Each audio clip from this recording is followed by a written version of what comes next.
Hello everyone, welcome to maths vision institute again. आज हम next class करेंगे integration की। ठीक है, तो देखिए अभी तक हमने एक्सरसाइज 7.1 कंप्लीट की है। लास्ट वीडियो में हमने एक्सरसाइज 7.1 कंप्लीट की थी। अच्छा, एक्सरसाइज 7.1 में हमारे जो इंटीग्रल्स थे वो इस तरीके के इंटीग्रल्स थे जो कि ऑलरेडी स्टैंडर्ड फॉर्म में अवेलेबल थे। ठीक है, which were already in the standard form in which we have applied the standard formulas directly। ठीक है, जिसमें कि हमने जो स्टैंडर्ड फॉर्मूलेज फर्स्ट वीडियो में किए थे वो डायरेक्टली उसमें अप्लाई हो सकते थे। ठीक है, तो अब देखो ज्यादातर फंक्शंस ऐसे होते हैं which are not readily available in standard forms, जो कि डायरेक्टली स्टैंडर्ड फॉर्म्स में नहीं होते। उनको कुछ टेक्निक्स अप्लाई करके हमें स्टैंडर्ड फॉर्म में कन्वर्ट करना पड़ता है। ठीक है, only after converting them into the standard form we can apply the standard formulas। ठीक है, ये समझ आ गया आपको। अब कुछ ऐसे फंक्शंस जो डायरेक्टली स्टैंडर्ड फॉर्म्स में अवेलेबल नहीं है, उनको स्टैंडर्ड फॉर्म्स में कन्वर्ट करने के लिए हमारे तीन कॉमन मेथड्स हैं। ठीक है, जो कि हम एनसीईआरटी में अभी आने वाली एक्सरसाइज में पढ़ेंगे। और तो देखो, सबसे पहला जो मेथड है वो है इंटीग्रेशन बाय सब्स्टिट्यूशन। ये जो फर्स्ट मेथड, दिस वन। ठीक है, इंटीग्रेशन बाय सब्स्टिट्यूशन। ठीक है, इसमें हम क्या करते हैं, इसमें हम किसी फंक्शन को सब्स्टिट्यूट करके, ठीक है, उसको पहले स्टैंडर्ड फॉर्म में कन्वर्ट करते हैं बाय सब्स्टिट्यूशन। उसके बाद उसमें स्टैंडर्ड फॉर्मूला हम अप्लाई कर सकते हैं। सेकंड है integration by using partial fraction. Integration by using partial fraction. ठीक है, अच्छा, ये जो जनरली ये वाला जो मेथड यूज होता है, ये यूज होता है when the function is a rational function। ठीक है, तो उस केस में हम पार्शियल फ्रैक्शन यूज करते हैं। And third method is integration by parts. Integration by parts, ठीक है, इंटीग्रेशन बाय पार्ट्स हम अप्लाई करते हैं जब हमें कोई function as a product of two functions given होता है। ठीक है, when a function is in the form of product of two functions. ठीक है, तो वो इंटीग्रेशन बाय पार्ट्स हम यूज करते हैं उसमें। ठीक, अब देखो, ये आज हम करेंगे इंटीग्रेशन बाय सब्स्टिट्यूशन। आज हम ये मेथड शुरू करते हैं। ठीक है, तो देखिए, ये एनसीईआरटी का एग्जांपल नंबर 5 है। This is example number 5 of NCERT. इसमें देखो चार पार्ट्स हैं हमारे। पहला है साइन एम एक्स, दूसरा है 2x sign x square plus 1। ठीक है, और ऐसे थर्ड और फोर्थ है। अब देखो, ये जो हमारे, इनको हमें इंटीग्रेट करना है। ठीक है, we have to integrate these functions. ठीक है, अब देखो, ये जो अवेलेबल है हमारे पास functions, these are not in the standard form. Can we apply all the standard formulas directly in these? क्या हम सारे स्टैंडर्ड फॉर्मूले डायरेक्टली हम लगा सकते हैं इनमें? नहीं लगा सकते। ठीक है, तो दैट मीन्स हमें पहले इनको एक स्टैंडर्ड फॉर्म में कन्वर्ट करना पड़ेगा। उसके बाद उसका जो भी रिलेटेड स्टैंडर्ड फॉर्मूला है वो हम अप्लाई करेंगे इसमें। ठीक है, तो चलो हम स्टार्ट करते हैं इसमें। देखिए, इसका जो एग्जांपल 5 का question number 1, example 5 question number 1।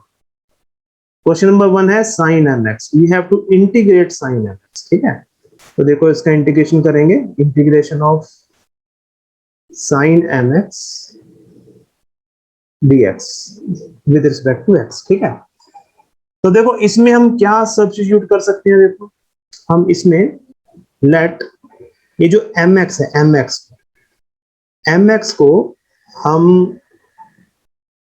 t substitute कर देंगे। ठीक है, जनरली हम जो वेरिएबल लेते हैं वो t लेते हैं। ठीक है, जो सब्स्टिट्यूटिंग वेरिएबल है। ठीक है, let mx is equal to t। ठीक है, अच्छा, अब देखो हम क्या करेंगे। अगर हमने mx को t पुट किया तो which means t is equal to mx। ठीक है, चलो ऐसे लिख लेते हैं इसको। अब हम क्या करेंगे, सबसे पहले dt बाय dx निकालेंगे। ठीक है, अब देखो, इंटीग्रेशन करने के लिए आपका जो डिफरेंशिएशन पार्ट है जो हमने पहले किया है एनसीईआरटी का, that should be very very strong. ठीक है, अगर वो स्ट्रॉन्ग नहीं होगा तो इंटीग्रेशन करने में आपको प्रॉब्लम आ सकती है आगे। ठीक है, तो सबसे पहले हम dt बाय dx निकालें। ठीक है, तो dt बाय dx क्या होगा, देखो वो तो आपने सीखा हुआ है। dt by dx will be equal to m into derivative of x। हम t को with respect to x differentiate कर रहे हैं। तो m into derivative of x, तो m into derivative of x मतलब m as it is, derivative of x is 1 which is equal to m। ठीक है, तो यहां से हमारा जो dt अपॉन dx है ये m के इक्वल आ गया। ठीक है, अब देखो इस इंटीग्रल में इसको हम i ले लेते हैं, let this integral be equal to i। अब जो इंटीग्रल i है इसमें अब आप ये देखो ये बन जाएगा साइन, और mx को हमने t लिया है, mx को हमने t लिया है ना, तो mx के प्लेस पर t पुट कर दो। ठीक है, अच्छा अब हमें ये dx को कन्वर्ट करने का, we are changing the variable, we are changing x into t। ठीक है, सब्स्टिट्यूशन का मतलब होता है कि हम जो हमें वेरिएबल गिवन है, x जनरली x गिवन होता है, तो उसको हम चेंज करके जनरली दूसरे वेरिएबल में कन्वर्ट कर देंगे, मतलब जो कि यहाँ पर t है, we are changing x into t। ठीक है, अच्छा अगर यहाँ पर अब t आ गया तो हम यहाँ dx तो नहीं रख सकते क्योंकि इसमें तो x है, तो इसको हमें dt की फॉर्म में चेंज करना पड़ेगा। ठीक है, we will integrate sin t with respect to t because now the variable is t. If the variable is t, we will have to integrate with respect to t. We cannot integrate it with respect to x. ठीक है, तो उसके लिए देखो क्या करेंगे, यहाँ पे ये हमारा dt अपॉन dx जो है m के इक्वल आ गया। यहां से ऐसे करेंगे dx की वैल्यू फाइंड आउट करेंगे। ठीक है, dx की value we can apply cross multiplication in this. ठीक है, तो देखो इसको हम ऐसे कर सकते हैं dt is equal to m into dx। अगर क्रॉस मल्टीप्लाई करेंगे तो dt की वैल्यू m dx के इक्वल आ गई। अच्छा यहाँ से dx की वैल्यू निकालें, dx अगर dx निकालेंगे तो dx आ जाएगा 1 अपॉन m इंटू dt। ठीक है, 1 अपॉन m इंटू dt आ गया, तो दैट मीन्स dx को हमने dt में चेंज कर दिया। ठीक है, समझ में आ गया। पहले जो फंक्शन में जो वेरिएबल है x उसको हमने दूसरे वेरिएबल में कन्वर्ट किया t में, एंड देन dx को भी dt में कन्वर्ट करना होता है। ठीक है, तो उसके बाद अब देखो क्या आ जाएगा, यहाँ पर dx की जगह क्या आ गया, dx की जगह 1 अपॉन m dt हो गया। ठीक है, तो ये हमारा इंटीग्रल जो है ये बन गया sine t into 1 upon m dt। अच्छा देखो 1 अपॉन m जो है, 1 अपॉन m तो कांस्टेंट है, तो 1 अपॉन m को हम इंटीग्रल के बाहर ले सकते हैं। 1 अपॉन m को इंटीग्रेशन के बाहर कर दिया और हमारे पास आ गया साइन t dt। ठीक है, अब देखो ये जो इंटीग्रेशन आया हमारा साइन t dt ये स्टैंडर्ड फॉर्म में आ गया, क्योंकि हमें साइन t dt का इंटीग्रेशन मालूम है। साइन का integration with respect to, sine x का integration with respect to x होता है माइनस कॉस एक्स, तो साइन टी डी टी का इंटीग्रेशन हो जाएगा माइनस कॉस टी। ठीक है, तो इसको क्या करेंगे हम, 1 अपॉन एम तो बाहर ही रहेगा into minus cos T, minus cos T. ठीक है, और प्लस सी तो आता ही है, ये आपको मालूम है, कांस्टेंट ऑफ इंटीग्रेशन। ठीक है, तो ये हमारा इसका इंटीग्रेशन आ गया। तो now this is equal to 1 upon m into minus cos. अब देखो अभी हमने इंटीग्रेट कर दिया इसको, अब इंटीग्रेट करने के बाद हम t को फिर से x में कन्वर्ट कर देंगे, क्योंकि हमें जो अवेलेबल था, हमें जो गिवन था इंटीग्रेशन वो x की टर्म्स में था। ठीक है ना, तो इसको फाइनली हम फिर से x की टर्म्स में लिख देंगे। उसके लिए क्या करेंगे, t किसके इक्वल था, t था हमारा mx के इक्वल, t mx के इक्वल है, तो t के प्लेस पर mx पुट कर देंगे प्लस c। तो this is equal to minus 1 upon m into cos mx plus c which is the integral of this question. तो इस क्वेश्चन का इंटीग्रेशन ये आ गया। अब देखो इस इंटीग्रेशन का जो इंटीग्रल का जो सॉल्यूशन आया है, इंटीग्रेशन है हमारा साइन mx dx। ठीक है, इसका सॉल्यूशन देखो क्या है, इसका सॉल्यूशन आया है minus cos mx upon m।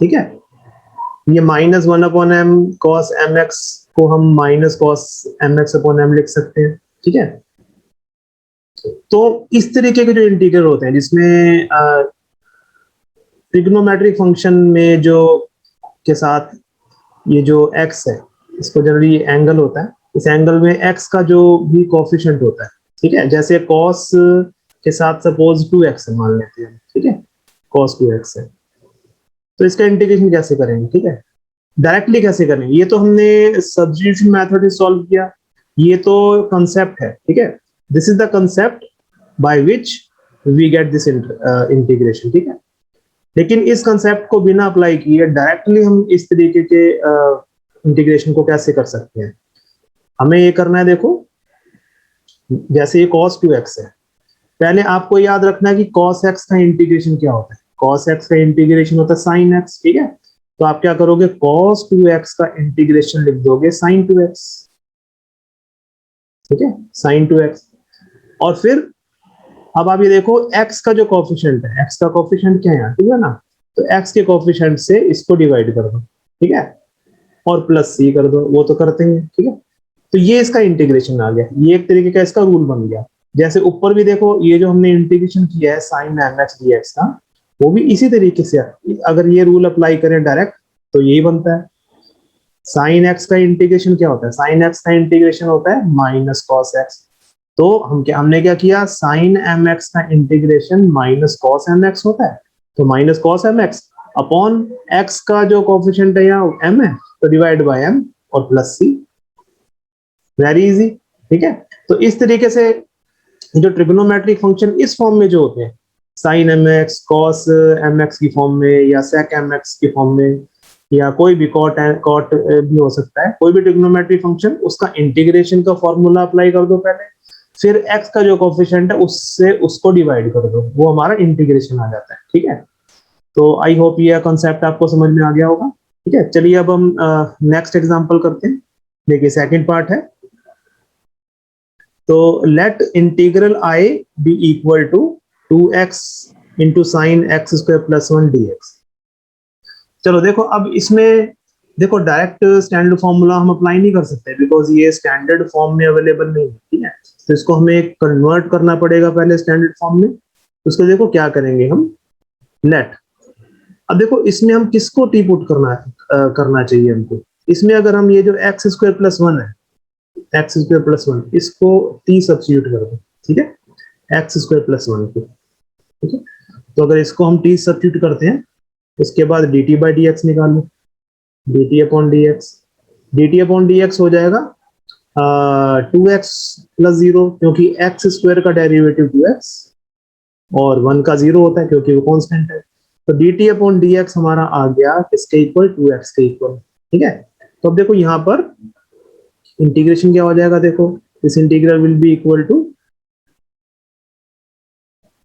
Sign x, देखो एक्स स्क्वायर प्लस 1 के प्लेस पर तो टी पुट हो जाएगा, बाकी हमारे पास क्या रह गया, बाकी हमारे पास रह गया 2x इंटू डी एक्स, ठीक है, 2x इंटू डी एक्स, तो यहां से देखो अगर यहां से हम dt की वैल्यू निकालें, dt किसके इक्वल हो जाएगा, 2x इंटू डी एक्स के इक्वल, ठीक है, dx को हमने क्रॉस मल्टीप्लाई कर दिया उस तरफ, तो अगर हम यहाँ देखें तो 2x इंटू डी एक्स की वैल्यू किसके इक्वल आ गई, dt के इक्वल, दैट मीन्स ये जो 2x इंटू डी एक्स है इसके प्लेस पर हम dt पुट कर सकते हैं, ठीक है, तो देखो इस इंटीग्रल को फिर हम कैसे लिख सकते हैं, इसको ऐसे लिख सकते हैं हम, sign x square plus 1 into 2x dx, ऐसे भी लिख सकते हैं इसको, तो अब हमें इनकी जगह सब्स्टिट्यूशंस कर देंगे, ये बन जाएगा साइन, और एक्स स्क्वायर प्लस 1 आ गया t, तो उसकी जगह t, और 2x dx के प्लेस पर dt आया पूरा, तो इंटू dt, ये now this reduces to the standard form, ये हमारा साइन एक्स की फॉर्म में आ गया, ठीक है, अच्छा अब साइन एक्स का इंटीग्रेशन क्या होता है, माइनस कॉस एक्स, तो साइन टी का इंटीग्रेशन हो जाएगा minus cos T plus c, ठीक है, अब हम मालूम है कि इंटीग्रेशन करने के बाद टी को हम वापस सब्स्टिट्यूट कर देंगे एक्स की टर्म्स में, अच्छा टी हमने क्या लिया था, टी लिया था ये t is equal to x square plus 1, तो यहाँ पर हम माइनस कॉस और टी के प्लेस पर एक्स स्क्वायर प्लस 1 पुट कर देंगे, और प्लस सी, जो कि हमारा आंसर आ गया इस क्वेश्चन का, ठीक है, तो ये जो कॉन्सेप्ट है शुरू में थोड़ा सा जब आप शुरू करते हैं तो थोड़ा थोड़ा डिफिकल्ट लगता है, लेकिन अगर आप इसको रेगुलर अपनी प्रैक्टिस में रखेंगे तो ये बहुत इजी लगता है बाद में, ठीक है। तो इसलिए इसकी रेगुलर प्रैक्टिस बहुत जरूरी है। Now the next example is integrate 10 raised to power 4 root x into sec square root x upon root x dx, ठीक है। तो let i be equal to this integral. तो देखो इसमें अब हम क्या करेंगे, देखो देखो देखने में थोड़ा सा मुश्किल सा लग रहा है ये, और इतना मुश्किल नहीं है। देखो इसमें ऐसा करते हैं, लेट 10 रूट एक्स को आप t सब्स्टिट्यूट कर दो यहाँ पे, let 10 root x is equal to t, ठीक है। तो देखो इसका क्या मतलब हो जाएगा, this implies that dt upon dx क्या बनेगा, dt upon dx will be equal to, अब देखो t क्या है, 10 रूट एक्स के इक्वल। तो अगर हम t को विद रिस्पेक्ट टू x करेंगे डिफरेंशिएट, तो 10 का डिफरेंशिएशन क्या होता है, 10x का डिफरेंशिएशन होता है sec स्क्वायर x। तो 10 रूट x का डिफरेंशिएशन हो जाएगा sec स्क्वायर रूट x, ठीक है। और फिर इनटू, अब देखो ये कॉम्पोजिशन फंक्शन है, ये 10 का फंक्शन है इसमें, फिर रूट x है। अब 10 फंक्शन का तो हमने कर लिया sec स्क्वायर रूट x, फिर इनटू रूट x का डेरिवेटिव, रूट x का डेरिवेटिव होगा 1 अपॉन 2 रूट x, ठीक है। तो देखो ये किसके इक्वल आ गया, it is equal to sec square root x upon 2 root x, ये हमारा dt बाई dx आ गया, ठीक है। अब देखो यहां पर अब हमें ये देखना है कि किस किस को हमने t सब्स्टिट्यूट करना है यहाँ। देखो ये जो हमारा फर्स्ट टर्म, ये वाली जो टर्म है 10 raise to power 4 root x, इसको तो हम ऐसे लिख सकते हैं 10 root x whole raise to power 4, फिर into sec square root x upon root x, क्या इसको हम ऐसे अलग से कर सकते हैं, इसको dx, ये समझ आ गया, ठीक है। ये आपको समझ में आ गया होगा, इसको हमने ऐसे कन्वर्ट कर लिया, ठीक है। अच्छा देखो अब हम क्या कर सकते हैं, देखो यहाँ पर अब ये 10 root x raise to power 4 है, ये जो 10 रूट एक्स है इसके प्लेस पर तो t आ जाएगा, बिकॉज 10 रूट एक्स को हमने t लिया है, इसके प्लेस पे t आ जाएगा। और यहाँ पे देखो इस ब्रैकेट में इसके साथ क्या मल्टीप्लाई हो रहा है, sec square root x upon root x, उसकी वैल्यू हम यहाँ से निकाल सकते हैं, ठीक है, यहाँ से। तो देखो हमारे पास अगर हम इस 2 को, अब देखो dt अपॉन dx जो है वो sec square root x upon 2 के इक्वल है, तो इस 2 को अगर हम यहाँ क्रॉस मल्टीप्लाई कर दें और dx को इधर क्रॉस मल्टीप्लाई कर दो, ठीक है। तो देखो क्या हो जाएगा, ये हो जाएगा 2 dt is equal to sec square root x upon root x dx, समझ आ गया। तो ये जो dx है, dx को क्रॉस मल्टीप्लाई करके हम वहां ले गए, और ये जो 2 है यहाँ का, इस 2 को क्रॉस मल्टीप्लाई करके हम यहाँ ले गए, ठीक है। तो 2 dt is equal to sec square root x upon root x आ गया। तो अब देखो ये जो हमारे पास ब्रैकेट में एक्सप्रेशन आया है sec square root x upon root x, इसकी वैल्यू हमें t की टर्म्स में अब पता चल गई है, जो कि है 2 dt के इक्वल, ठीक है। तो अब क्या करेंगे, अब इसको सब्स्टिट्यूट कर दो, इसका मतलब ये हो गया जो हमारा इंटीग्रल है i, it is equal to integral of, अब देखो 10 रूट एक्स के प्लेस पर t आ जाएगा, तो बन जाएगा t रेज टू पावर 4, और sec square root x upon root x के प्लेस पर 2 dt आ जाएगा, इंटू 2 dt इंटू 2 dt। तो 2 इज ए कांस्टेंट, तो 2 को बाहर कर दो, तो ये 2 into integral of t raise to power 4 dt बन गया, ठीक है। तो अब देखो ये जो इंटीग्रल आया है, now it is in the standard form, ये t raise to power 4 into dt है, which is in the form of x raise to power n dx, ठीक है। तो वही वाला इसमें फॉर्मूला लगा देंगे हम, इट इज इक्वल 2 इंटू, अब ये t रेज टू पावर 4 का इंटीग्रेशन हो जाएगा t raise to power 5 upon 5 and plus c, ठीक है। तो ये आपको समझ में आ गया होगा अब अच्छी तरह। तो अब देखो अभी हमने इंटीग्रेट कर दिया पूरा, ठीक है। अब t को रिप्लेस कर देंगे हम x की टर्म्स में, और t क्या था, t है हमारा 10 रूट एक्स के इक्वल, तो इसको हम ऐसे लिख देंगे फिर 2/5, तो 2/5 इंटू फिर टी के प्लेस पर हम पुट कर देंगे 10√x और उसकी पावर 5 कर देंगे और प्लस c। तो ये इसका आंसर आ गया हमारा। Now the fourth part is integrate sine of tan inverse x upon 1 plus x square dx। ठीक है, इसको हमें करना है अब। देखो इसमें अब क्या करेंगे, इसमें हमें किसे सब्स्टिट्यूट कर सकते हैं, इसमें हम ऐसा करेंगे, let tan inverse x is equal to t।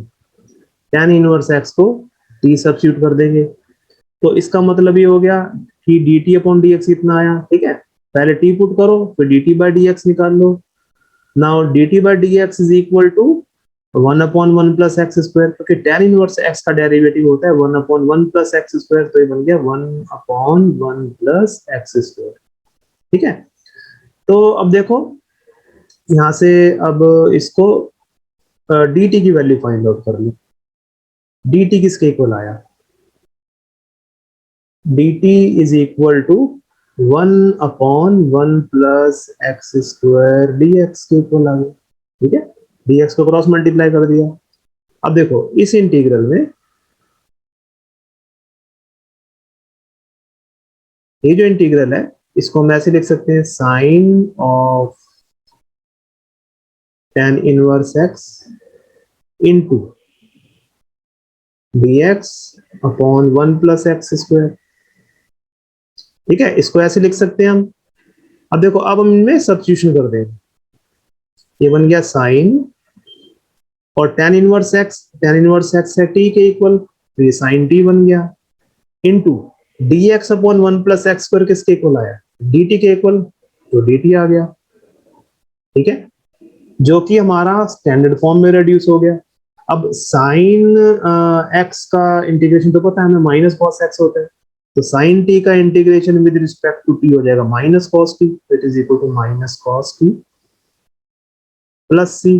ठीक है, अब t की वैल्यू रिप्लेस कर दो, जो t की वैल्यू हमारी वो x की टर्म्स में कर दो उसको, t हमारा है tan inverse x, so it is equal to minus cos of tan inverse x plus c। तो ये इसका आंसर आ गया। ठीक है, नाउ देखो अब हम नेक्स्ट अब हम 4 फॉर्मूले डिस्कस करेंगे। ठीक है, 4 इंटीग्रल और डिस्कस करेंगे जो कि हम as a standard formula use करते हैं, और ये 4 इंटीग्रल एज अ स्टैंडर्ड फॉर्मूले मैंने फर्स्ट वीडियो में आपको करवाए हुए हैं। फर्स्ट वीडियो में मैंने पूरे स्टैंडर्ड फॉर्मूले आपको समझाए थे, फॉर्मूलेस थे उसमें, जितने भी स्टैंडर्ड फॉर्मूले थे उसमें ये भी 4 स्टैंडर्ड फॉर्मूले हैं। ठीक है, लेकिन ये स्टैंडर्ड फॉर्मूले बने कैसे हैं वो हम करेंगे आज, इनका इंटीग्रल प्रूव करेंगे। ठीक है, तो देखो पहला फॉर्मूला है integral of tan x dx। तो tan x का इंटीग्रेशन क्या होता है, tan x का इंटीग्रेशन होता है log of mod sec x plus c। ठीक है, तो इसको हम प्रूव करेंगे आज। ठीक है, तो इसका सॉल्यूशन देखो, let integral i be equal to integration of tan x dx। ठीक है, अब देखो ये जो tan x हमें मालूम है, tan x होता है sin x upon cos x, तो इसको हम sin x upon cos x लिख सकते हैं। तो देखो इसमें हम क्या करेंगे, let cos x is equal to t, cos x को t पुट कर दो। ठीक है, cos x को t पुट करेंगे, इसका मतलब क्या हो जाएगा, dt बाई dx क्या हो जाएगा, dt अपॉन dx हो जाएगा माइनस साइन x के इक्वल। ठीक है, अच्छा अब यहां से अगर हम dt की वैल्यू फाइंड आउट करें, dt कितना आ गया, dt आ गया minus sine x into dx। ठीक है, तो देखो इसमें हमारे पास, इसको हम स्प्लिट करें तो क्या बनेगा, ये बनेगा sine dx, sine x dx upon cos x। अब देखो cos x के प्लेस पर तो t आ जाएगा क्योंकि cos x हमने t सब्स्टिट्यूट किया है। अब जो sin x dx जो है, sin x dx की वैल्यू हम यहाँ से निकाल सकते हैं, यहाँ से, ठीक है। dt किसके इक्वल आया, dt आया माइनस साइन एक्स dx के इक्वल। तो यहाँ से साइन एक्स dx की वैल्यू अगर हम निकालेंगे तो वो माइनस dt के इक्वल आ जाएगी। इसका मतलब माइनस dt जो है it is equal to sine x dx, ठीक है। तो देयरफॉर जो हमारा इंटीग्रल है वो किसके इक्वल आ गया। अब देखो ये जो न्यूमरेटर में आया साइन एक्स डीएक्स को के प्लेस पर हम माइनस डी टी पुट कर देंगे, और माइनस डी टी का जो माइनस है वो हम बाहर ले लेंगे इंटीग्रेशन, और यहाँ आ जाएगा डी टी अपॉन टी, ठीक है, क्योंकि कॉस एक्स टी है। अच्छा आप देखो ये हमारा एक स्टैंडर्ड फॉर्मूला बन गया, it is in the form of D t upon T, जो कि डी एक्स अपॉन एक्स की फॉर्म आ गई, ठीक है। अच्छा अब dx अपॉन एक्स का हमने इंटीग्रेशन किया था, dx अपॉन एक्स का मतलब होता है 1 upon x into d x, और इसका इंटीग्रेशन होता है log x, ठीक है। तो इसलिए dt अपॉन टी का इंटीग्रेशन क्या बनेगा, माइनस लॉग टी, ठीक है। और देखो t के प्लेस पर हमें पता है ये log के साथ जो भी ये आता है इसको मॉड में रखते हैं, लॉग का ये डोमेन की जो वैल्यू है, लॉग का डोमेन हमेशा पॉजिटिव रियल नंबर्स होता है, ठीक है। ये बन जाएगा। तो अब देखो इसको हम ऐसा कर सकते हैं, ये बन जाएगा माइनस लॉग टी की वैल्यू पुट कर दो, टी कितना था cos x, तो टी की जगह cos x पुट कर दिया हमने, ठीक है। तो माइनस लॉग cos x इसका डेरिवेटिव आ गया, ठीक है। अच्छा अब देखो इसको हम और क्या लिख सकते हैं।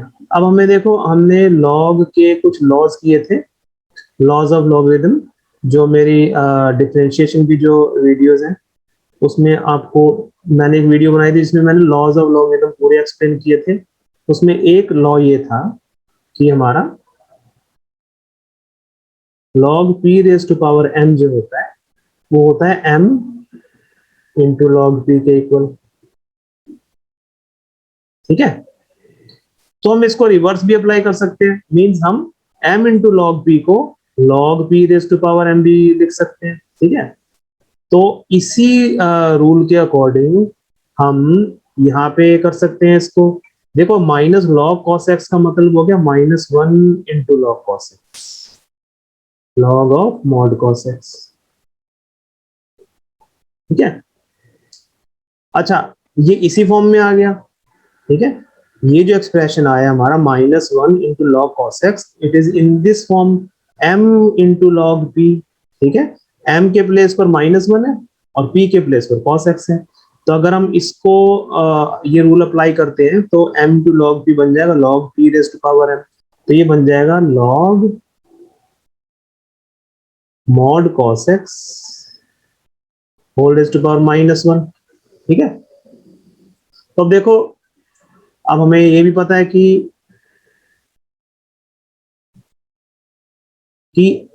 x रेज टू पावर -1 जो होता है वो 1 अपॉन एक्स के इक्वल होता है। तो ये mod cos x raise to power -1 इसी फॉर्म में x रेज टू पावर -1, तो इसको 1 अपॉन एक्स पुट कर देते हैं, क्या बन जाएगा, ये बन जाएगा log of 1 upon mod cos x,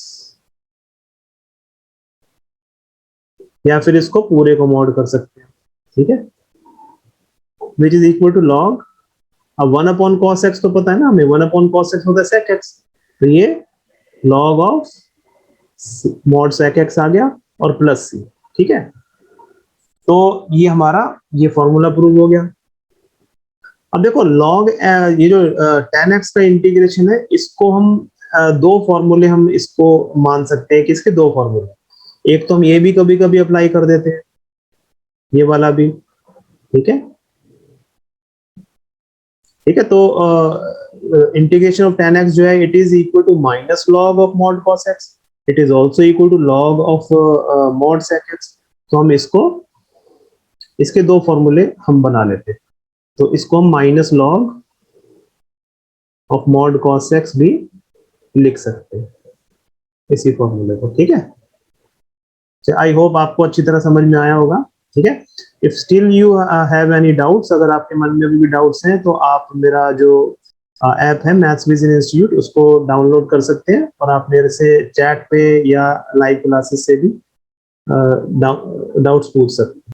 now the next integral which is used as a formula is integration of cot x dx, sorry यहाँ पर x आएगा, cot x dx is equal to log of mod sine x plus c. ठीक है, ये भी as a formula use होता है, तो इसको भी हम देखते हैं, प्रूव करते हैं इसके ऊपर, क्योंकि इनके डेरिवेशन भी आपको पता होने चाहिए।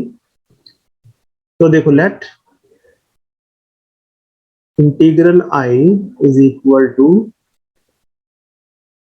cot x dx। ठीक है, इसको भी देखो जैसे अभी हमने sec x का किया था ना, सॉरी tan x का अभी जो किया उसी के सिमिलर ही करना है इसको भी। देखो cot x क्या होता है, cot x होता है cos x upon sin x, तो इसको हम cos x upon sin x कर देंगे dx। ठीक है, तो देखो इसमें हम क्या करेंगे, लेट sin x को t पुट कर दो, let sin x is equal to t। ठीक है, तो इसका मतलब ये हो गया कि dt अपॉन dx कितना आएगा, dt अपॉन dx आ जाएगा हमारा cos x, क्योंकि sin x का differentiation with respect to x cos x होता है, तो dt upon dx is equal to cos x आ गया। अब देखो यहाँ पर न्यूमरेटर में क्या आया, न्यूमरेटर में cos x dx है और नीचे sin x है। ठीक है, इस dx को हम cos x के साथ मल्टीप्लाई कर सकते हैं। ठीक है, तो फिर हम ऐसा करते हैं, यहाँ से dt की वैल्यू निकालो, dt कितना आ गया cos x dx। तो देखो देयरफॉर ये जो इंटीग्रल है हमारा इट इज इक्वल टू ये cos x dx upon sin x। ठीक है, क्योंकि ये dx होता है न्यूमरेटर पार्ट में, डिनोमिनेटर में तो नहीं है। ठीक है, तो इसलिए हम इसको न्यूमरेटर पार्ट में ले जाएंगे, तो क्या बना cos x dx। अब cos x dx dt आया है, इसके प्लेस पर dt आ गया, और sin x हमारा t है, तो इसके प्लेस पर t कर दो। Now this is reduce to standard formula, ये हमारा dx अपॉन x की फॉर्म में आ गया, जो कि यहाँ dt अपॉन t है, तो ये बन जाएगा log t, क्योंकि 1 अपॉन t का integration with respect to t log t हो जाएगा, log t mod plus c भी बनेगा। ठीक है, अब इंटीग्रेशन पूरा हो गया ये t की टर्म्स में, अब t की वैल्यू रिप्लेस कर दो, t की वैल्यू क्या थी sin x, तो ये हो जाएगा log of sin x plus log mod sin x plus, तो ये इसका इंटीग्रेशन आ गया। ठीक है, now the next formula is sec x dx। ठीक है, तो sec x dx is equal to log of mod sec x plus tan x plus c, कि ये इंटीग्रेशन जो है sec x का इसके इक्वल होता है, ये भी हम एज ए फॉर्मूला ही यूज करते हैं। ठीक है, तो इसका भी देखो सोल्यूशन करते हैं, let integral i is equal to integral of sec x dx। अब देखो sec x dx को, अब देखो यहाँ अब हमें क्या करना है, देखो जनरली हम जब सब्स्टिट्यूशन मेथड करते हैं तो सब्स्टिट्यूशन मेथड में हमें एक फंक्शन, जनरली दो फंक्शंस होते हैं जिसमें से एक फंक्शन दूसरे का डेरिवेटिव होता है। ठीक है, जनरली अगर वो रैशनल फॉर्म में है, न्यूमरेटर अपॉन डिनोमिनेटर की फॉर्म में, तो न्यूमरेटर वाला जो है वो डेरिवेटिव होना चाहिए और डिनोमिनेटर में फंक्शन होना चाहिए। ठीक है, जैसे कि अभी हमने दो फॉर्मूले किए पहले, tan x क्या था sin x upon cos x, तो अगर हम cos x को फंक्शन लेते हैं तो sin cos x का अगर डेरिवेटिव करते हैं तो sin x उसके डेरिवेटिव में आ जाता है, तो उसको हम dt की टर्म्स में कर सकते हैं। इसी तरीके से अब sec x है। अच्छा, sec x के केस में हमें क्या करना पड़ेगा, sec x के केस में हम देखो ऐसा करेंगे, इसको हम we will multiply this sec x by sec x plus tan x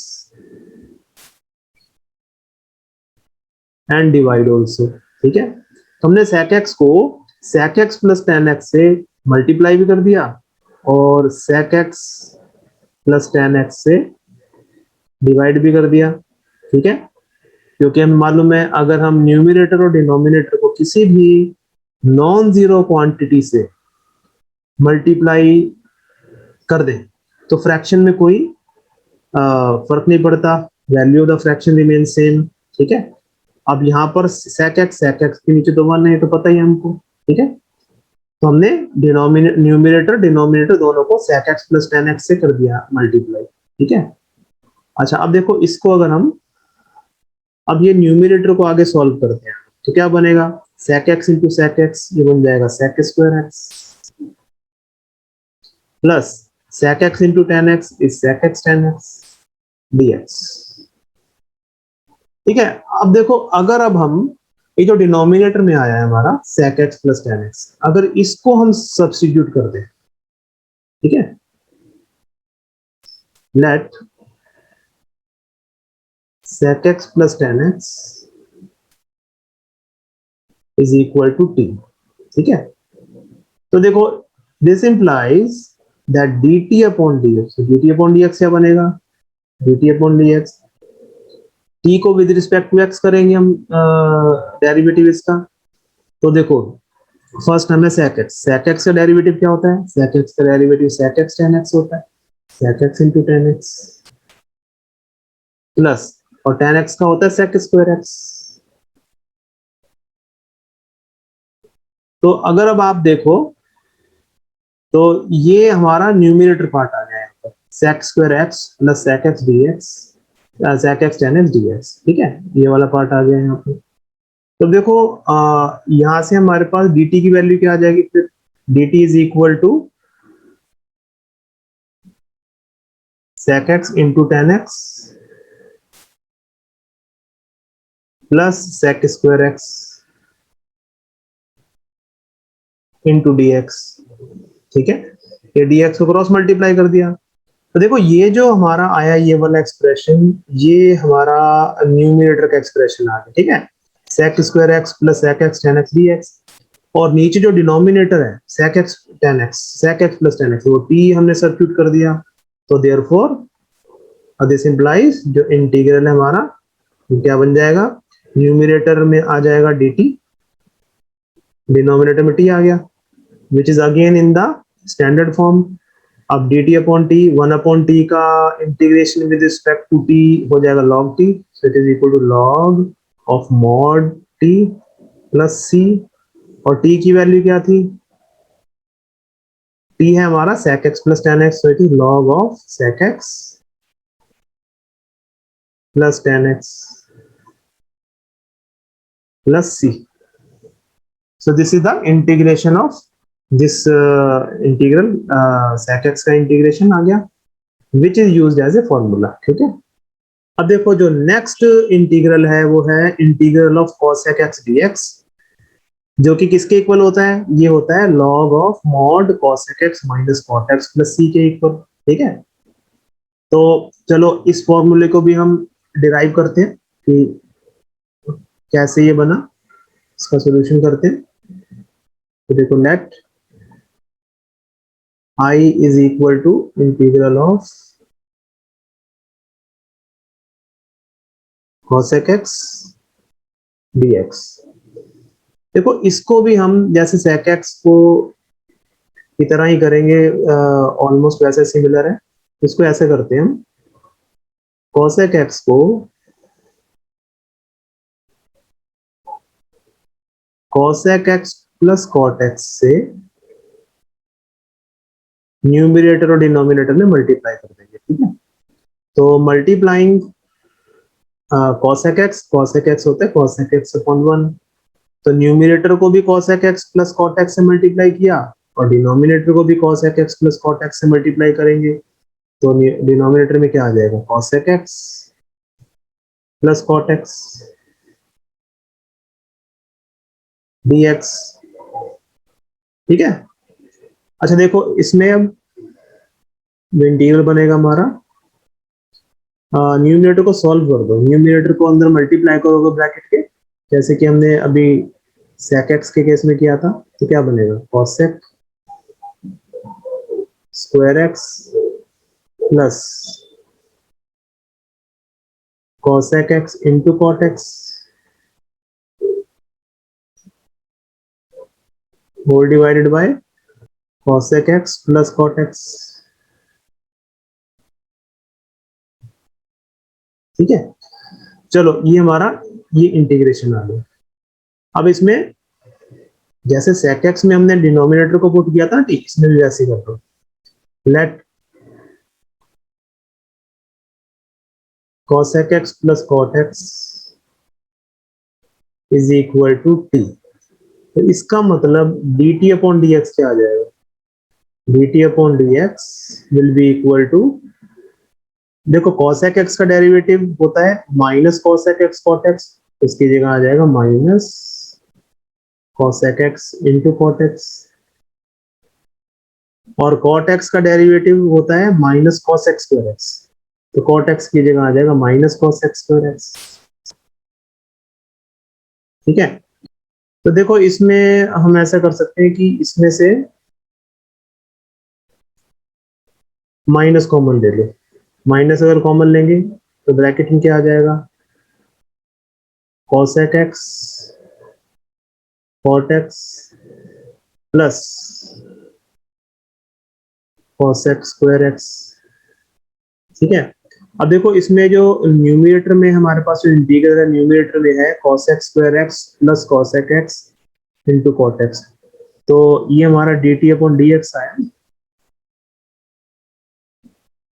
तो यहाँ देखो ये जो माइनस आया कॉमन, माइनस को लेफ्ट साइड शिफ्ट कर दो, क्या आ जाएगा? माइनस dt, और dx को राइट हैंड साइड पे क्रॉस मल्टीप्लाई कर दो, ये आ जाएगा cosec x into cot x plus cosec square x dx। ठीक है, तो दैट मीन्स जो हमारा जो ये जो न्यूमरेटर वाला पार्ट है, ये वाला यहाँ से लेके यहाँ तक, इसके साथ dx भी मल्टीप्लाई हो जाएगा, तो न्यूमरेटर में माइनस dt आ गया और नीचे आ गया t, तो देयरफॉर हमारा जो इंटीग्रल है, integral will be equal to minus dt, minus dt, minus dt का माइनस बाहर ले सकते हैं, dt अपॉन t आ गया, माइनस dt अपॉन t। अब माइनस dt अपॉन t होता है minus log of mod t plus c। ठीक है, तो ये किसके इक्वल आया? देखो ये इसके इक्वल आ गया माइनस लॉग, और ये t क्या था? t है हमारा cosec x plus cot x, तो t के प्लेस पर cosec x plus cot x ये आ गया प्लस c। ठीक है, अब देखो जो फॉर्मूला है, फॉर्मूला है हमारा ये log of cosec x minus cot x, ये आना चाहिए मॉड के अंदर। ठीक है, तो देखो इसको हम उसमें रिड्यूस करेंगे।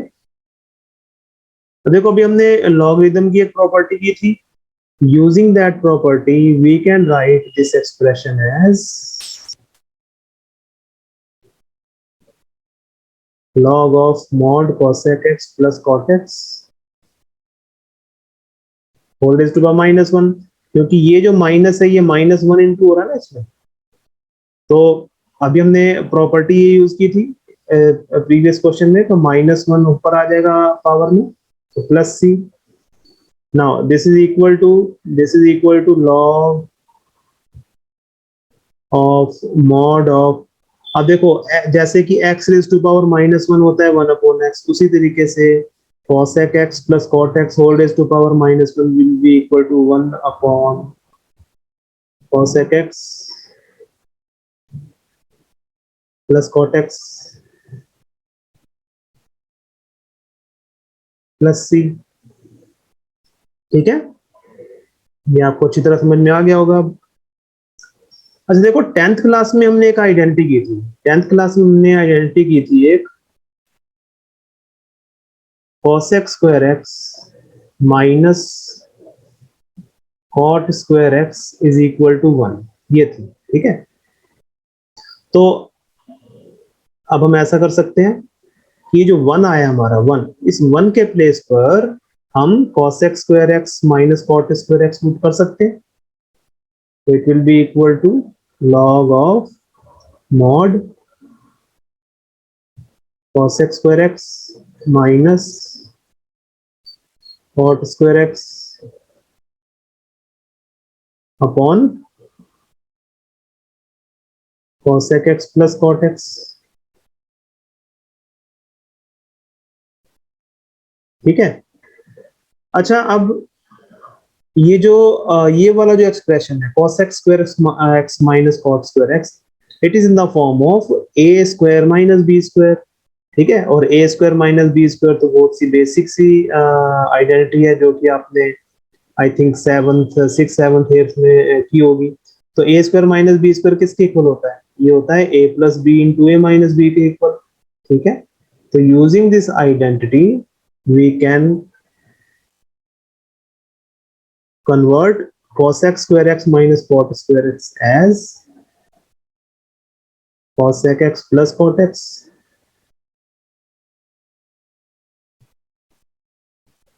into cosec x minus cot x divided by cosec x plus cot x और mod और प्लस सी भी आएगा, यहाँ पे प्लस सी आएगा। ठीक है। अच्छा, अब देखो ये cosec x plus cot x और ये cosec x plus cot x ये कैंसिल। ठीक है, तो हमारा जो इंटीग्रल है क्या बन जाएगा फिर? log of mod cosec x minus cot x plus c, जो कि हमारा इसका इंटीग्रेशन आ गया cosec x का। ठीक है, तो ये जो अभी हमने 4 इंटीग्रल किए हैं ये हमारे एज ए बेसिक फॉर्मूले यूज होते हैं। इनको एज ए स्टैंडर्ड फॉर्मूले ही आपको यूज करने हैं और इसको लर्न करने हैं। ठीक है, एंड ये सारे फॉर्मूले मैंने आपको फर्स्ट वीडियो में मैं आपको बता चुका हूँ। इंटीग्रेशन की जो मेरी फर्स्ट वीडियो है उसमें सारे स्टैंडर्ड फॉर्मूले मैंने बताए थे, उनमें ये 4 फॉर्मूले भी हैं। ठीक है, अब देखो नेक्स्ट एग्जांपल है एग्जांपल नंबर 6। ठीक है, एग्जांपल नंबर 6 का जो फर्स्ट पार्ट है वो है integrate sign cube x into cos square x d x. ठीक है, तो इसको इंटीग्रेट करना है।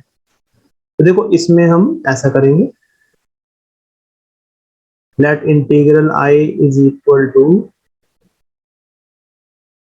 Sign cube x into cos square x dx। तो देखो अगर कोई भी फंक्शन इस फॉर्म में हो, sine raise to power m x into cos raise to power n x की फॉर्म में, किस फॉर्म में? Sine raise to power m x into cos raise to power n x d x की form में। Sorry, ये x नहीं है यहाँ पे, इट्स नॉट एक्स, एक्स यहाँ पर है, सॉरी। तो ये sine raise to power m x upon cos raise to power n x की फॉर्म में अगर कोई इंटीग्रल है, और इन ये जो पावर्स है हमारे पास m और n, m और n में से अगर कोई ऑड है, ऑड पावर है, ठीक है, ठीक है, एक ऑड है और एक इवन है या दोनों ऑड है। ठीक है, तो उस केस में देखो क्या करेंगे, ये जो ऑड वाली पावर है ना, ऑड वाली पावर के फंक्शन में से एक फैक्टर हम सेपरेट कर देंगे।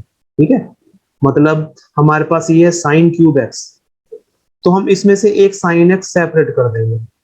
देखो वो किसके इक्वल आ जाएगा? It will be equal to sine square x into cos square x into sine x dx। ठीक है, इस फॉर्म में आ गया। ठीक है, तो ये जो साइन स्क्वायर एक्स है, साइन स्क्वायर एक्स यहां आ गया और उस साइन क्यूब एक्स का एक साइन एक्स हमने यहां लिख दिया dx के साथ। ठीक है, तो अब देखो इसको हम आगे कैसे प्रोसीड करेंगे।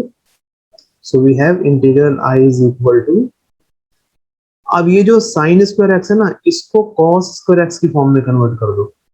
अब हमें मालूम है कि sine square x is equal to 1 minus cos square x, तो साइन स्क्वायर एक्स की जगह 1 minus cos square x put करो। ठीक है, और इनटू कॉस स्क्वायर एक्स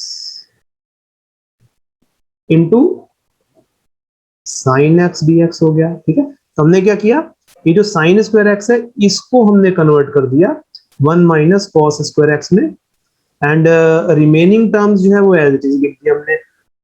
अब देखो, अब हम क्या करेंगे, देखो इसमें, देखो अब हमें मालूम है कि अगर हम cos x को टी पुट कर दें तो ये sin x dx आया ना, sin x dx, इसको हम dt की फॉर्म में ला सकते हैं। ठीक है, देखो कैसे करेंगे, let let cos x is equal to t, cos x को टी पुट कर दो, that means dt upon dx कितना हो गया फिर, dt upon dx will be equal to minus sine x। ठीक है ना, क्योंकि cos x का जो डेरिवेटिव होता है माइनस साइन x होता है। ठीक है, अब देखो यहाँ पर ये जो cos x है, जहां जहां cos x है उसकी जगह तो t आ जाएगा cos x के प्लेस पर। अब ये बचा हमारा sin x dx, तो sin x dx की वैल्यू हम यहां से निकाल लेंगे। ठीक है, और अगर हम sin x dx की वैल्यू निकालते हैं क्रॉस मल्टीप्लाई करके तो बनेगी minus d t is equal to sine x into d x. ठीक है, तो क्या किया हमने, dx को क्रॉस मल्टीप्लाई करके यहाँ ले आए, तो ये जो माइनस साइन है वो वहां उसको उधर ले गए क्रॉस मल्टीप्लाई, या उधर शिफ्ट कर दिया उसको, तो साइन एक्स dx की वैल्यू जो है हमारी बन गई माइनस डी टी के इक्वल। तो अब हम इसमें इंटीग्रेशन में सब्स्टिट्यूट कर देंगे ये वैल्यूज, तो ये बन गया हमारा 1 माइनस, ये जो cos x है cos x के प्लेस पे तो t आएगा, तो cos स्क्वायर x बन जाएगा t स्क्वायर, ऐसे ही यहाँ पे इंटू टी स्क्वायर, और साइन एक्स dx के प्लेस पर माइनस डी टी आ गया, माइनस डी टी। ठीक है, now this is equal to, अब देखो ये जो माइनस आया, ये जो माइनस है इसको हम इंटीग्रल के बाहर भी ले सकते हैं, या इस केस में हम इसको इस ब्रैकेट में मल्टीप्लाई भी कर सकते हैं। ठीक है, अगर इस ब्रैकेट के आगे लिख दें इस माइनस को तो ये आ जाएगा 1 minus t square into t square d t. ठीक है, तो अब देखो ये माइनस को अंदर ब्रैकेट में मल्टीप्लाई कर दो तो क्या आ जाएगा, माइनस को ब्रैकेट में करेंगे तो ये आ जाएगा -1, माइनस इंटू वन इज -1, और minus into minus plus T square हो जाएगा, तो ये बन जाएगा -1 प्लस टी स्क्वायर, जिसको कि हम टी स्क्वायर -1 भी लिख सकते हैं, into t square t t. ठीक है, तो ये इसमें कन्वर्ट हो गया। Now this is equal to integral of, अब देखो इसको मल्टीप्लाई कर दो, टी स्क्वायर -1 जो ब्रैकेट है इसको टी स्क्वायर के साथ मल्टीप्लाई कर दो, सॉल्व कर दो, तो क्या बन जाएगा, t raise to power 4 minus t square d t. ठीक है, अब देखो ये जो हमारे दो इंटीग्रल्स आ गए इसमें, इनको हम दो इंटीग्रल की फॉर्म में कन्वर्ट कर सकते हैं जो कि स्टैंडर्ड फॉर्म में आ जाएंगे। इसको हम कन्वर्ट कर सकते हैं t raise to power 4 d t minus t square d t. ठीक है, and both these integral are in standard form. ठीक है, तो अब टी रेज टू पावर 4 का इंटीग्रेशन क्या होगा, अब ये तो आपको अच्छी तरह आना चाहिए, इसका हो जाएगा t raise to power 5/5 minus t square का हो जाएगा टी क्यूब अपॉन 3, और प्लस सी भी आएगा। ठीक है, तो चलो इसको हम ऐसे लिख सकते हैं, इसको हम लिख सकते हैं 1/5 into t raise to power 5 minus 1/3 into t raise to power 3 plus c. अब टी की वैल्यू सब्स्टिट्यूट कर दो, टी हमने क्या लिया था cos x के इक्वल, तो it will be equal to 1/5 into cos raise to power 5x minus 1/3 into cos cube x plus c, which is the integral, which is the solution of this integral. ठीक है, ये answer आ गया इसका। देखो example 6 part second, integrate sin x upon sin x plus a dx। ठीक है, इसको इंटीग्रेट करना है हमको। ठीक है, तो देखो इसमें अब हम कैसे करेंगे, पहले इसको हम i ले लेते हैं, let the integral i be equal to the given integral sin x upon sin x plus a dx। ठीक है, अच्छा आप देखो इसमें हम ऐसा करेंगे, लेट जो x प्लस ए है, x प्लस ए को t सब्स्टिट्यूट कर दो, that x plus a is equal to t। इसका मतलब क्या हुआ, dt अपॉन dx कितना आ जाएगा, फिर dt अपॉन dx आ जाएगा 1, क्योंकि x का डेरिवेटिव 1 और a तो कांस्टेंट है, क्योंकि यहाँ पे वेरिएबल सिर्फ x है, ठीक है। तो a कांस्टेंट, तो a का डेरिवेटिव 0, तो मतलब 1 आ गया। तो dt अपॉन dx की वैल्यू 1 आ गई। इसका मतलब क्या हुआ कि dt जो है वो dx के इक्वल आ गया, ठीक है। क्रॉस मल्टीप्लाई कर दिया dx को उधर, तो dt is equal to 1 into dx, which is 1 into dx is dx, तो dt is equal to dx। तो dx की वैल्यू dt के इक्वल आ गई। तो अब हम ऐसा करेंगे, यहाँ पर वैल्यू सब्स्टिट्यूट करेंगे। अच्छा देखो, x प्लस ए है हमारा t के इक्वल, इसका मतलब अगर हम यहाँ से x की वैल्यू निकालें वो क्या बन जाएगी, t माइनस ए, ठीक है। तो x आ गया t माइनस ए के इक्वल। तो दिस इम्प्लाइज जो इंटीग्रल है, इंटीग्रल हमारा आ जाएगा साइन t माइनस सब्स्टिट्यूट हो जाएगा अपॉन, और x प्लस ए हमने t लिया है तो वो हो जाएगा साइन t, और dx जो है वो dt के इक्वल आया, इट इज इक्वल dt, ठीक है। तो अब देखो, इसको अब हम आगे फर्दर सॉल्व कैसे करेंगे। देखो ये जो ऊपर आया है sine t minus, it is in the form of sine x minus y, ये साइन एक्स माइनस वाई की फॉर्म में है। और साइन एक्स माइनस वाई की आइडेंटिटी होती है हमारी, sine x minus y is equal to sine x cos y minus cos x into sine y. तो वो इसमें अप्लाई करेंगे तो वो ये बन जाएगी sine t into cos a minus cos t into sine a whole divided by sine t dt. Now this is equal to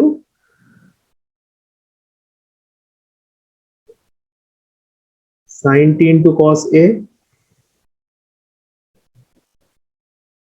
upon sin t dt minus cos t into sin a upon sin t dt, ठीक है। तो देखो इसको हमने दो integrals में split कर दिया, ठीक है। तो देखो यहां पर ये sin t और sin t कैंसिल होगा, sin t कैंसिल, तो हमारे पास क्या आ गया, cos a रह गया ना यहाँ सिर्फ, cos a dt, तो it is equal to integral of cos a dt and minus integral, यहाँ देखो हम ऐसा कर सकते हैं, ये cos t upon sine t बन जाएगा cot t, ठीक है। और साइन a यहाँ पर कांस्टेंट है, तो साइन a इसको लिख सकते हैं हम sine a into cot t dt, ठीक है। ये समझ में आ गया। तो अब देखो, अब हमें ये मालूम है कि यहाँ पर अगर किसी टर्म में यहाँ पे वेरिएबल नहीं है, अच्छा इस इंटीग्रल में क्या वेरिएबल है, इस इंटीग्रल में तो अब t है ना variable, with respect to t कर रहे हैं, जिस क्वांटिटी के विद रिस्पेक्ट टू कर रहे हैं, या जो ये d के साथ होता है, dt में d के साथ t है तो वही वेरिएबल होता है। अब देखो जो फर्स्ट इसके साथ जो टर्म है हमारी फर्स्ट इंटीग्रल में, वो है cos a इंटू dt। तो cos a जो टर्म है उसमें t तो कहीं नहीं है, वेरिएबल नहीं है, और जिस टर्म में कोई वेरिएबल नहीं है वो कांस्टेंट होता है, और कांस्टेंट को हम इंटीग्रेशन के बाहर मल्टीप्लाई कर सकते हैं। तो यहाँ पर हम क्या करेंगे, cos a को इंटीग्रेशन के बाहर मल्टीप्लाई कर देंगे और ये बन जाएगा dt, तो cos a into dt minus, similarly यहाँ पर साइन a जो है ये कांस्टेंट है, तो साइन a को इंटीग्रेशन के बाहर कर दो, तो इंटू cot t dt बन जाएगा, ठीक है। अच्छा अब देखो, ये हो गया cos a constant as it is into integral of dt का इंटीग्रेशन तो t आएगा, जैसे dx का इंटीग्रेशन x होता है वैसे dt का इंटीग्रेशन t हो जाएगा, and minus sine a into integral of cot t dt, अच्छा, अभी हमने cot x का इंटीग्रेशन किया था, जो कि ऐसे फॉर्मूला मैंने कहा था यूज होते हैं। इंटीग्रेशन ऑफ cot x होता है log sin x के इक्वल। तो इसीलिए उसी तरीके से cot t का इंटीग्रेशन बनेगा log sin t, means log of mod sin t, और प्लस c हो जाएगा कांस्टेंट ऑफ इंटीग्रेशन। ठीक है, तो ये हमारा इंटीग्रेशन हो गया। इंटीग्रेट कर दिया हमने इसको इन टर्म्स ऑफ t। ठीक है, अब हमें क्या करना है, जितनी भी t की टर्म्स है, जहां जहां t है उनको हमें x की टर्म्स में कन्वर्ट कर देना है। अच्छा, t हमने क्या लिया था, t हमने लिया था x प्लस a के इक्वल। तो जो t है it is equal to x plus a, तो t को हम x प्लस a से रिप्लेस कर देंगे। ठीक है, तो ये क्या बन जाएगा, देखो ये बन गया cos a into x plus a, और ये आ जाएगा हमारा minus sine a into log of mod sine t के प्लेस पर x plus a plus c. ठीक है, देखो इसको अभी थोड़ा सा हम और फर्दर सॉल्व कर सकते हैं। ये cos a को इस ब्रैकेट में मल्टीप्लाई कर देते हैं, क्या बनेगा, देखो cos a को x के साथ करेंगे, ये बन जाएगा x into cos a, plus cos a into a बन जाएगा a cos a, a into cos a, minus sine a into log of mod sine x plus a plus c. ठीक है, अच्छा अगर इसमें अगर हम देखते हैं, ये जो टर्म आई है हमारी ए कॉस ए में x तो कहीं नहीं है इस टर्म में, मींस वेरिएबल कहीं नहीं है, और जिस टर्म में वेरिएबल नहीं होता वो कांस्टेंट होता है। तो इसको हम ऐसे लिख सकते हैं, देखो ये हो जाएगा x कॉस ए। ठीक है, और ये जो माइनस साइन ए लॉग ये वाले टर्म है, इसको यहां लिख देते हैं इसके आगे, minus sine a into log of mod sine x plus a. ठीक है, प्लस सी, सी के साथ ये ऐड कर देंगे हम ए कॉस ए, तो प्लस ए कॉस ए। अब देखो सी भी कांस्टेंट है और ए कॉस ए भी कांस्टेंट है, तो इस पूरी क्वांटिटी को हम एज ए कांस्टेंट कंसीडर कर सकते हैं। ठीक है, तो हम इसको एक किसी एक सिंगल लेटर से डिनोट कर सकते हैं इस कांस्टेंट को। It is equal to x into cos a minus sine a into log of mod sine x plus a, plus अभी जो c plus a cos a आया है इसे किसी भी कांस्टेंट से आप कर सकते हो। तो चलो c प्लस कॉस ए को हम c डैश से डिनोट कर सकते हैं, या c1 से कर दो, चलो c1। ठीक है, कांस्टेंट को हम किसी भी सिंबल से डिनोट कर सकते हैं, उससे कोई फर्क नहीं पड़ता। जरूरी है c से करना है, आप c1 से भी कर सकते हो, c2 से कर सकते हो, या आप उसको a b c किसी भी लेटर से कर सकते हो उसको डिनोट। ठीक है, तो ये इसका आंसर है। अब देखो नेक्स्ट पार्ट है example number 6, part third is integrate 1/1 plus 10x। ठीक है, इसको इंटीग्रेट करना है। तो देखो let i be equal to the given integral which is 1/1 plus 10x dx। ठीक है, देखो इसको हम किस तरीके से करेंगे, इसको हम ऐसे करेंगे, देखो 1/1 प्लस ये जो 10x होता है, 10x होता है sin x upon cos x, it is equal to sin x upon cos x dx। अच्छा, इसको हम एलसीएम ले लेते हैं, तो बन जाएगा 1 divided by cos x plus sin x upon cos x।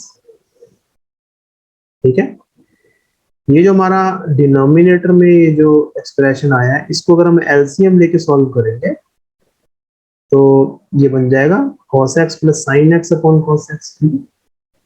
अच्छा, अब ये जो cos x है ये ऊपर शिफ्ट हो जाएगा न्यूमरेटर में, तो it will be equal to integral, ये जो cos x है, ये जो cos x आया यहाँ पर ये न्यूमरेटर में शिफ्ट हो जाएगा, तो ये बन जाएगा cos x upon cos x plus sin x dx। ठीक है, अब देखो इसको हम क्या करेंगे, ये जो इंटीग्रल आया ना, इसको, इस इंटीग्रल को हम 2 से डिवाइड कर देंगे और 2 से मल्टीप्लाई भी कर देंगे। ठीक है, हमने क्या किया, इसको 2 से डिवाइड किया, 2 से मल्टीप्लाई भी किया, मींस इस इंटीग्रल में की वैल्यू में एक्सप्रेशन में कोई फर्क नहीं पड़ेगा, क्योंकि अगर हम इसको सॉल्व करें, सपोज ये 2 से 2 कैंसिल हो जाएगा, तो ये आ जाएगा expression cos x upon cos x plus sin x। अच्छा देखो, इसको थोड़ा सा भी और कन्वर्ट करेंगे हम, ये जो 2 cos x है ना, इसको देखो हम ऐसे लिख सकते हैं, 2 cos x को हम लिख सकते हैं cos x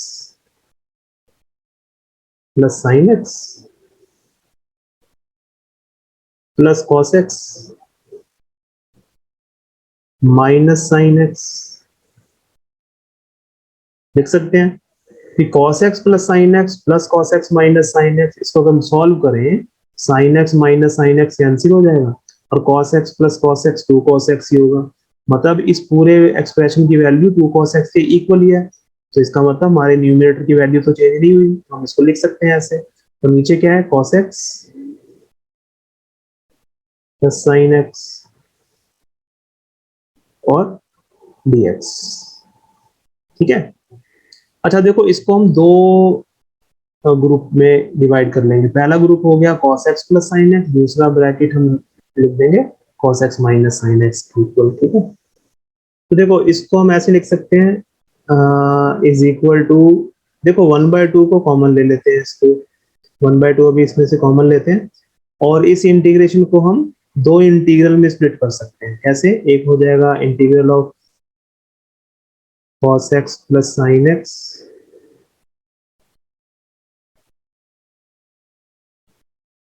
upon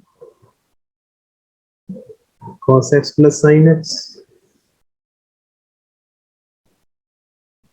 dx plus integral of cos x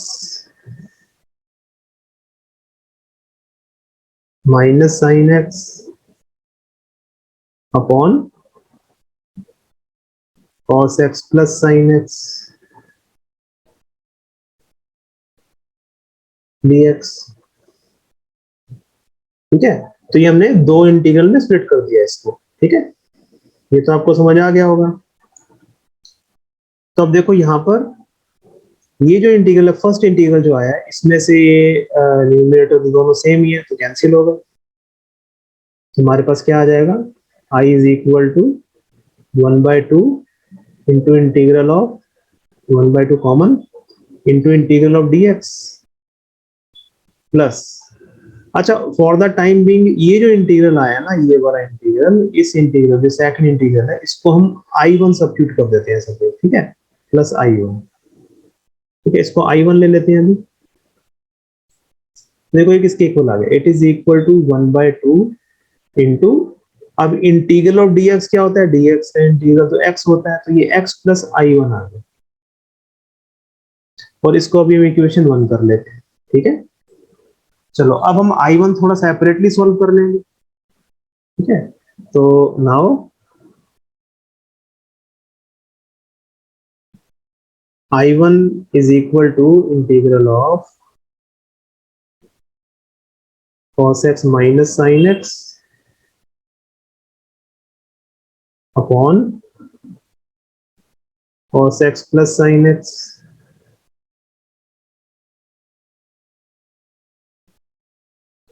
dx। देखो इसमें हम ऐसा करेंगे, जो डिनोमिनेटर है इसको t सब्स्टिट्यूट कर दो, let cos x plus sin x is equal to t। देखो यहाँ से dt अपॉन dx निकालेंगे तो किसकी इक्वल आएगा, cos x का इंटीग्रेशन, सॉरी cos x का डिफरेंशिएशन होता है minus sin x, so it is minus sin x plus sine x का डेरिवेटिव कॉस एक्स, तो dt बाई डी एक्स आ गया हमारा minus sine x plus cos x, which is equal to cos x minus sine x. ठीक है, तो अब देखो, now dt upon dx is equal to cos x minus sine x, तो यहां से dt की वैल्यू निकालें। dt की वैल्यू क्या हो जाएगी, dt की वैल्यू हो जाएगी cos x minus sine x into d x. ठीक है, ये dx को हमने क्रॉस मल्टीप्लाई कर दिया वहां पे राइट हैंड साइड में, तो dt इसके इक्वल आ गया। तो दिस इंप्लाइज हमारा जो I1 है वो किसके इक्वल आ गया, I1 आ गया हमारा dt अपॉन टी के इक्वल, क्योंकि ऊपर जो है हमारा एक्सप्रेशन न्यूमरेटर में वो है cos x minus sine x into d x. ठीक है, dx को इसके dx हमेशा न्यूमरेटर में मल्टीप्लाई होता है, तो यहाँ dt आ गया अपॉन नीचे t है। Now this is equal to log t। ठीक है, ये स्टैंडर्ड फॉर्मूला होता है हमारा, फिर log t की इक्वल आ गया log ऑफ मॉड t और प्लस सी, चलो सी जो है हम फाइनल आंसर में भी लिख सकते हैं, तो log t आ गया हमारा। ठीक है, तो it is equal to log, अब t क्या लिया था हमने, t लिया है हमने cos x plus sine x, हो गया log of mod sine x plus cos x लिख दो या cos x plus sine x लिख दो, एक ही बात है, sign x plus cos x कर देते हैं। ठीक है, तो अब देखो इसको इक्वेशन 1 में सब्स्टिट्यूट कर देंगे, substituting value of I1 in equation 1, so we get I is equal to 1/2 into x plus I1 के प्लेस पर ये आ जाएगा log of mod sine x plus cos x और प्लस c कर दो। ठीक है, इसको थोड़ा और हम और सिंप्लीफाई कर सकते हैं, it is equal to 1/2 into x, 1/2 को ब्रैकेट में मल्टीप्लाई कर दो तो 1/2 इंटू एक्स हो गया plus 1/2 into log of mod sine x plus cos x plus c, तो ये इस इंटीग्रेशन का आंसर आ गया। ठीक है, तो चलो देखो, आज हमने ये जो एक्सरसाइज 7.3 है, सॉरी एक्सरसाइज 7.2, एक्सरसाइज 7.2 के पहले के जितने भी एग्जांपल्स थे और उनके जो कॉन्सेप्ट थे और कुछ रूल्स थे, फॉर्मूले थे, वो आज हमने डिस्कस किए हैं। ठीक है, नेक्स्ट वीडियो में हम एक्सरसाइज 7.2 सॉल्व करेंगे। ठीक है, आई होप आपको जो सब्स्टिट्यूशन मेथड का जो कॉन्सेप्ट है वो आपको क्लियर हो गया होगा, आपको कुछ आइडिया हो गया होगा कि सब्स्टिट्यूशन मेथड हम कैसे लगाते हैं। ठीक है, सब्स्टिट्यूशन मेथड में बेसिकली हम एक फंक्शन होता है उसको फंक्शन लेते हैं और दूसरा उसका फंक्शन का डेरिवेटिव वहां प्रेजेंट होना चाहिए, अगर है तो ठीक है, नहीं तो हम बनाते हैं उसको इस फॉर्म में, उसके बाद वो स्टैंडर्ड फॉर्म में कन्वर्ट कर सकते हैं हम उसको। ठीक है, चलिए बाकी हम नेक्स्ट वीडियो में मिलते हैं एंड टेक केयर।